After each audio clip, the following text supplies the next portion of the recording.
మునుగోడు ప్రచారము మరికొద్ది గంటలలో ముగుస్తున్న సందర్భంలో మనం సర్పంచ్లు కానీ ఇన్ఛార్జీలు అందరినీ ఇంటర్వ్యూలు కూడా తీసుకుంటాం. వాళ్ళ యొక్క మరి ఎలా ఉంది వాళ్ళ ప్రచారం కూడా తెలుసుకుంటాం. ప్రస్తుతం మరి నల్గొండ జిల్లా కొత్తగా ఏర్పడినటువంటి గట్టుపల్ మండలం మరి అలా చూసినట్టయితే వెల్మకన్య గ్రామ సర్పంచ్ మరి చలమల వెంకరెడ్డి గారు ప్రస్తుతం మనతో ఉన్నారు. సో వారిని అడిగి మరికొన్ని విషయాలు తెలుసుకుందాం. చెప్పండి సార్, ఎలా ఉంది మీ కారు జోరు పెంచినట్టేనా నిన్నటితోటి? మా కార్ జోరు ఎప్పుడైనా బాగానే ఉంది. ఇప్పుడు ఇంకా స్పీడ్గా ఉంది. 100% మేము భారీ మెజార్టీతో గెలుస్తున్నాం. గతంలో 2018లో కారు పంచర్ అయింది ఇక్కడ. మరి స్టెప్ని మార్చుకున్నారా లేకపోతే అదే స్పీడ్లో ఉన్నారా? లేదు లేదు, అంత స్పీడు పెంచినాము. 100% మంచిగానే ఉంది. గతంలో అయినట్టుగా ఏమీ లేదు. ఈసారి 100% మా కారే గెలుస్తుంది, మా టీఆర్ఎస్ పార్టీ గెలుస్తుంది. సో కూసుకుంట్లను కాదని నేను కూసుకుంట్ల కనుక గెలిస్తే నేను ఇక్కడ దత్తత తీసుకుంటా అన్నారు. దీన్ని ఎలా చూడాలి? అంటే కూసుకుంట అసమర్థుడు అని అనుకోవచ్చా మరి దీన్ని? అట్లా ఏమీ కాదు. కాకపోతే మొత్తం రాష్ట్రంలో అన్నిట్లలో కూడా ఒక్కొక్క ఏరియాకు పోయినప్పుడు ఒక మంత్రి గారు వచ్చిన సందర్భంగా ఆ గ్రామానికి స్పెషలైజేషన్ ఏదో ఉండాలి కాబట్టి కంపల్సరీ ఈ గ్రామం కొంచెం వెనుకబడి ఉంది కాబట్టి దీన్ని దత్తత తీసుకొని 100% అభివృద్ధి చేస్తామని చెప్పడం జరిగింది. జగదీశ్వర్ రెడ్డి కూడా ఉన్నారు మీకు మినిస్టర్గా దగ్గరలో. అంటే నిధులు ఇస్తే చాలు కదా, డెవలప్మెంట్ విషయంలో నిధులు ఇస్తే ఆథరైజేషన్ చేస్తే. అంటే ఇక్కడ ఉన్నటువంటి ఈ నల్గొండ వాళ్ళకు ప్లానింగ్ తెలియదా ముదిగొండ డెవలప్ చేయాలని? లేకపోతే నిధులు రాబట్టుకోవడం తెలియదా? కేసీఆర్ కుటుంబం వాళ్ళే మీరు దత్తత తీసుకుంటారంటే ప్రజలు ఓట్లు ఇస్తారనేటటువంటి ఆత్మవిశ్వాసంతో ఉన్నారా మీరు? ఇంకా అభివృద్ధి చెందుతుంది అని ఎవరు చెప్పినా కానీ అభివృద్ధి కోరుకునే వాళ్ళం కాబట్టి కంపల్సరీ దాని ప్రకారం మేము అభివృద్ధి పదంలోనే నడుస్తాం. దాని గురించే మేము ఎట్లయినా మేము ఓట్లేసి కారును గెలిపిస్తాం. భారీ మెజారిటీ వస్తుంది. వచ్చిన తర్వాత ఎట్లయినా మా కాన్స్టిట్యున్సీ అభివృద్ధి చెందుతుంది. సో ఆంధ్రోళ్ళు మోసం చేస్తున్నారని ఆంధ్రోళ్ళ పాలన వద్దనే కేసీఆర్కి ఇచ్చినాం. అంటే కేసీఆర్కు దత్తత, కేసీఆర్ మొత్తం కూడా సీఎం చేసినామంటే తెలంగాణ మొత్తాన్ని కూడా ఆయన డెవలప్ చేయవలసిన బాధ్యత ఉంది. మళ్ళీ అందులో ఆయన కొడుకు లేకపోతే వాళ్ళ కూతురు వాళ్ళ అల్లుడు వీళ్ళు సపరేట్గా దత్తత తీసుకుంటే దీన్ని ఎలా చూడాలి? మరి మిగతా 119 నియోజకవర్గాలు తెలంగాణ పరిధిలోనే ఉంటే ప్రతిపక్షం గెలిచిన చోట నిధులు ఇవ్వట్లేదని ఒక మాట ఉంది. గెలిచిన చోట కూడా మళ్ళీ అదే టీఆర్ఎస్ గుర్తు కూడా గెలిచిన చోట కూడా దత్తత తీసుకోవాలనే మాట ప్రజలు జీర్ణించుకోవట్లేదని కొంత మాట అంటారు. దీన్ని ఎలా చూడాలి? అట్లా ఏమి లేదు. దత్తత తీసుకోవడం అంటే స్పెషల్గా ఒక ఫండ్ అనేది కొంచెం ఇక్కడ వెనుకబడ్డది కాబట్టి ఇంకొంచెం ఎక్కువ ఫండ్ మొబిలైజ్ చేసి తెలంగాణ రాష్ట్రం అన్ని మన మండలాలతో పాటు కానీ కాన్స్టిట్యూన్సీతో పాటు సమాన అభివృద్ధి తీసుకొద్దాం అనే ఉద్దేశంతో ఎక్కువ ఫండ్ పెట్టి ఈ యొక్క కాన్స్టిట్యున్సీని అన్ని రంగాల్లో రవాణా కానీ, విద్య కానీ, వైద్యం కానీ, అదేవిధంగా సంక్షేమ పథకాలు కానీ, అదేవిధంగా మంచి నీరు అంటే ఇప్పుడు ఇక్కడ మా దగ్గర ఒకటి ప్రాజెక్టు పెట్టిరు, చెర్లగూడెం శివన్నగూడెం ప్రాజెక్టు కానీ, అవన్నీ కూడా తొందరగా జరగాలి అంటే ఒకరు బాధ్యత తీసుకోవాలి కాబట్టి ఆ విధంగా చెప్పడం జరిగింది. కాబట్టి మేము కూడా అదే ఆక్షిస్తున్నాం, మేము అదే కోరుకుంటున్నాం. మాకు అభివృద్ధి కావాలి కాబట్టి మేము అభివృద్ధి దిశలో పోవాలంటే కంపల్సరీ కారు గుర్తు కోట్ వేయాలి, మా కాన్స్టిట్యున్సీని డెవలప్మెంట్ చేసుకోవాలి. గతంలో జరిగిన ఎలక్షన్లో మునుగోడు కాంగ్రెస్, ఇక్కడ భువనగిరి పార్లమెంటు వచ్చినప్పుడు కూడా అది కూడా కాంగ్రెస్ ఉంది, నల్గొండకు వచ్చినా కూడా కాంగ్రెస్ ఉంది. అంటే ఇక్కడ ప్రజలు ఎక్కువ కూడా చెయ్యి వైపే ఉన్నారు అన్నట్టుగా కూడా ఒక వార్త పోయింది. మరి ఇప్పుడు మారిందా పరిస్థితి?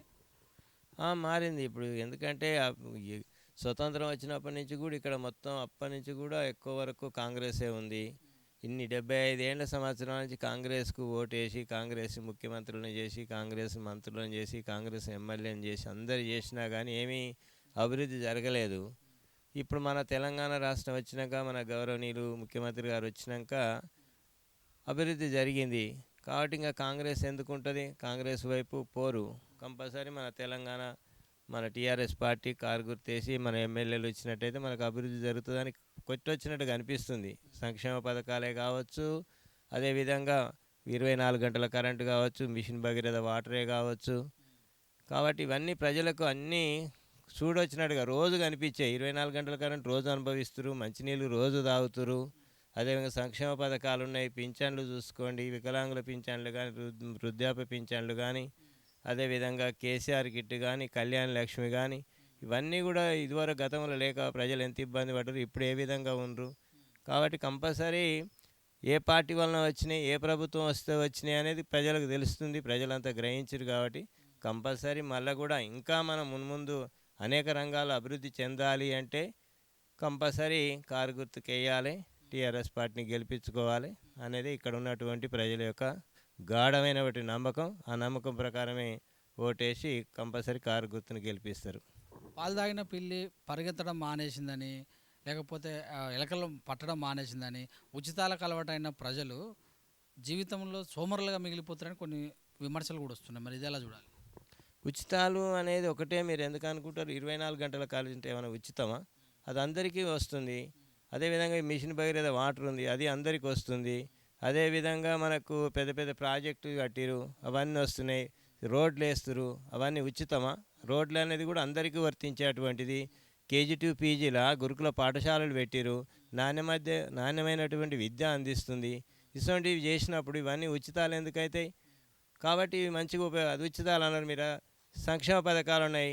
వృద్ధులు ఈరోజు కొంతమంది పేరెంట్స్కు పిల్లలు తిండి పెట్టక నానా ఇబ్బందులు పెడుతుండ్రు, కానీ ఇప్పుడు అలాంటి పరిస్థితి లేదు. వాళ్ళందరూ కూడా చాలా సంతోషంగా ఉన్నారు మా దగ్గర వృద్ధులందరూ కూడా.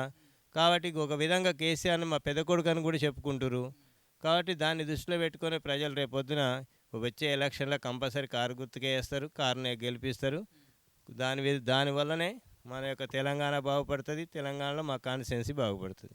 ఎక్కువ హామీలు ఇచ్చి ప్రభుత్వ భూములు అమ్మటం కానీ, లేకపోతే చూసినట్టయితే అధికారులకు జీతాలు ఇవ్వలేని పరిస్థితిలోకి వెళ్ళిపోయింది. ధనికంగా ఉన్నటువంటి రాష్ట్రాన్ని అప్పుల పాలు చేసి ఒక్కొక్క వ్యక్తికి, ఒక ఇంట్లో ఉన్నటువంటి వ్యక్తి 4 లక్షల రూపాయలు అప్పు చేసినటువంటి ఘనత మూట కట్టుకున్నారు కేసీఆర్ గారిని ప్రతిపక్షాలు అంటున్నాయి. అభివృద్ధి ఉన్నప్పుడు దాంతోపాటు అప్పులు ఎందుకుంటాయండి? అప్పు అంటే పెద్ద పెద్ద సంస్థలు నడిపే ఉన్నాయి. బిర్లా, టాటా బిర్లా వాళ్ళకు కూడా లోన్లు ఉంటాయి. అంత మాత్రం అప్పులో ఉన్నట్ట కాదు కదా. అభివృద్ధిలో ఉందా లేదా, ద్రవ్యోల్బణం ఉందా, దానికన్నా ఎక్కువ ఉందా? మనం ఉండవలసినటువంటి దానికన్నా ఎక్కువ అభివృద్ధిలో ఉన్నాం. కంపల్సరీ ఉంటుంది, కొంత లోన్ అనేది తెచ్చుకుంటాం, కానీ దాని అప్పు ఎందుకు అవుతుంది? దానికి తగ్గ ఆదాయం ఉన్నదాన్నే మనం తీసుకుంటున్నాం. కాబట్టి అట్లా ఏమీ లేదు. భూములు అమ్మలేదు, ఏది అమ్మలేదు. అమ్మినా కానీ ఎవరి భూములు అమ్మిండు, ఎక్కడ అమ్మిండు, ఎవరికైనా తెలుసా? ఏమైనా సామాన్య ప్రజలకు ఏమన్నా అమ్మినట్టు తెలుసా, కొన్నట్టు తెలుసా? కాబట్టి అది ఏమి ప్రజలు ఎట్టి పరిస్థితిలో ఇట్లాంటి మాటలు ఏమి నమ్మరు, వాటి లెక్కలకు కూడా తెలుసుకోరు. ప్రజలకు అయ్యే నష్టం కూడా ఏమీ లేదు. కాబట్టి కంపల్సరీ ప్రతి ఒక్కరు మా తెలంగాణలో ఉన్నటువంటి ప్రతి ఓటరు కారు గుర్తుకు వేస్తారు, కారునే గెలిపిస్తారు. సో చూసినట్టయితే సంక్షేమ పథకాలు తల్లిదండ్రులకు ఇచ్చి మధ్య చేపలు తీర్చేసి పిల్లలను బోర్ల పడుకునేటట్టుగా చేస్తుంది ప్రభుత్వము. ఈ చేయితో ఇచ్చినట్టు ఇచ్చి, ఈ చేయితో విద్యకు, పిల్లలకు స్కూళ్ళ ఫీజులు పెంచి, భారాలు పెంచి, ఇంటి ట్యాక్సీలు పెంచి, ఇల్లు కట్టాలంటే భారం చేసుకున్నటువంటి బీఆర్ఎస్ ఎల్ఆర్ఎస్లు తెచ్చి సామాన్యుడు నడ్డి విరుస్తుందని కూడా అటు దీనిలో చూడాలి. సామాన్యుడిని నడ్డి విరుస్తుంది బీఆర్ఎస్ ఎల్ఆర్ చేస్తుంది అంటే, ఒక ఫ్యామిలీ ఉండడానికి ఒక డబల్ బెడ్రూమ్ ఇల్లు సరిపోద్ది. కానీ ఒక ఇల్లు కట్టిన వాళ్ళు ఈ రోజులల్లో ఎక్కడ సిటీలో కానీ ఈవెన్ పల్లెటూరులో కానీ 4 అంతస్తులు కడుతున్నారు. ₹1,00,00,000 తగ్గకుండా కడుతున్నారు. మరి ఎక్కడి నుంచి వస్తున్నాయండి డబ్బులు? అంటే ఎకనామికల్గా కిందికి ఉన్నట్ట, పైకి ఉన్నట్ట? నడ్డి ఇచ్చినట్టు ఎట్లయితుంది? మనకు కావాల్సింది 2 గదులు కావాలి. అటువంటిది 4 అంతస్తులు కట్టి అందులో 4-5 పోర్షన్లు చేస్తారు. కాబట్టి అట్లా ఏమీ లేదు, నడ్డి విరిచేది లేదు. ఎవరు ఆదాయం పెరిగింది, ఆదాయం వాళ్ళ స్తోమత కట్టట్టి వాళ్ళు నిర్మాణాలు చేసుకొని జీవనం గడుపుతారు. కాబట్టి అట్లాంటిది ఏమి నమ్మడానికి లేదండి.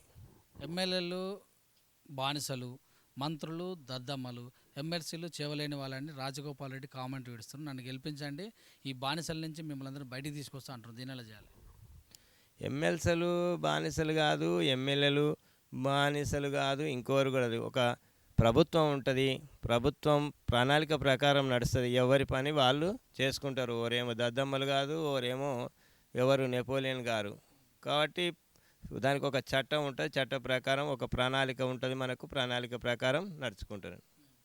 కేంద్రమే నిధులు ఇస్తుంది సర్పంచులకు మొత్తం అంటారు కదా. 16 ఫైనాన్స్ కావచ్చు, ఎన్ఆర్జీఎస్ఎఫ్ కావచ్చు, రైతు వేదికలు కట్టించాము, శ్మశాన వాటికలు కట్టించాము, ఈ ఏదైతే రోడ్డు వేసినటువంటి అవన్నీ కూడా మేము చెట్లకు కూడా నీళ్ళు మేము వేస్తున్నాము. రాష్ట్ర ప్రభుత్వం రూపాయే లేదు. ఒకవేళ రాష్ట్ర ప్రభుత్వం ఇచ్చినటువంటి నిధులు కూడా కరెంటు బిల్లులే కట్ చేసుకుంటుంది, కార్మికులకు వచ్చే డబ్బులు మాత్రమే ఇస్తుంది అన్నట్టు కూడా ఒక వార్త. నిజమేనది సర్పంచ్గా మీకు? మాకు కేంద్రం నిధులు వస్తున్నాయి, స్టేట్ నిధులు వస్తున్నాయి. 3 రకాల నిధులు ఉంటాయండి గ్రామ పంచాయతీలో. ఇదివరకు 15th ఫైనాన్స్ ఉంటుంది, అదేవిధంగా స్టేట్ ఫైనాన్స్ ఉంటుంది, అదేవిధంగా గ్రామ పంచాయతీలు వచ్చే ట్యాక్స్లు ఉంటాయి. ఈ 3 కూడా వాళ్ళ టైంని బట్టి అవి వస్తూ ఉన్నాయి. నిధులు అనేది ఇంతకుముందులో ఎక్కడ ఉందండి? మనకు 2018లో పంచాయతీరాజ్ చట్టం కొత్తగా వచ్చింది. పంచాయతీరాజ్ చట్టం వచ్చిన తర్వాతనే డైరెక్ట్ గ్రామ పంచాయతీకి నిధులు వస్తున్నాయి. అదివరకు ఏ గ్రామ పంచాయతీ కూడా గతంలో రానే రాలేదు. 7 ఏళ్ల తర్వాత చూసుకోండి. కాబట్టి ఇప్పుడు మనకు 2018లో కొత్త పంచాయతీరాజ్ చట్టం వచ్చిన తర్వాత ప్రతి గ్రామ పంచాయతీకి ఈ 3 ఏవైతే ఉన్నాయో ఫైనాన్స్ వాటి ద్వారా నిధులు రావడం జరుగుతుంది.